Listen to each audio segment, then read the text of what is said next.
So today I am editing a children's book, and I have been thinking an awful lot about the language that we use, and I do have to check what's acceptable and what isn't acceptable now if people are going to get their books published.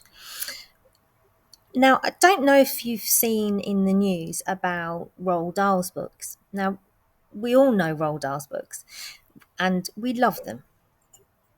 As a nation, we love them. They're published all over the world.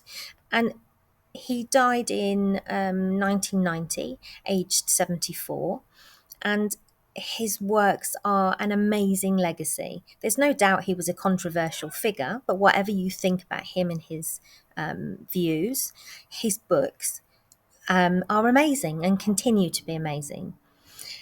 Netflix bought the Roald Dahl book company in 2000 and in 2020, and it seems that that has prompted looking at the wording in the books, and some things have been changed. So the author is no longer here, but his books are being changed, and they're being changed so that all children of today can enjoy them. What do you think about that? So, Charlie and the Chocolate Factory, we have Augustus Gloop, who originally, in the published version in 1964, when it was originally brought out, he was described as enormously fat. That's now being changed to enormous. What do you think? It's not the only thing. There are lots of changes, language changes, description. In one book, a witch's occupation has been changed. And it's an interesting thing. One of my favourite books of all time, not a children's book, Gone with the Wind, and the sequel that was done posthumously, Scarlet. Now, if you look at those, historically, for their time, for the time that's being described, the language is absolutely as it was.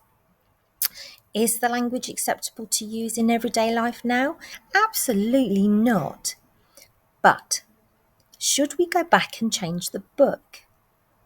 No, I really don't think we should, because it's true and correct. It's historical. It's historically correct. Yes, it's a work of fiction, but the words that they use to describe people, the way that things were, is correct. And surely we should keep those things that tell us how things were. Keep it in our fiction. Use the words that we used at the time and show our children how we've moved on, where we've come from, and no doubt in their future it will happen again. So I'm really not sure about going back and changing these works, especially when the authors are no longer here. They have no say in it. They're gone. You know, when these changes are deemed necessary, as they are now with Roald Dahl's works, he's not here. He has no say in the matter. He wrote them. They were correct then. They were accepted then.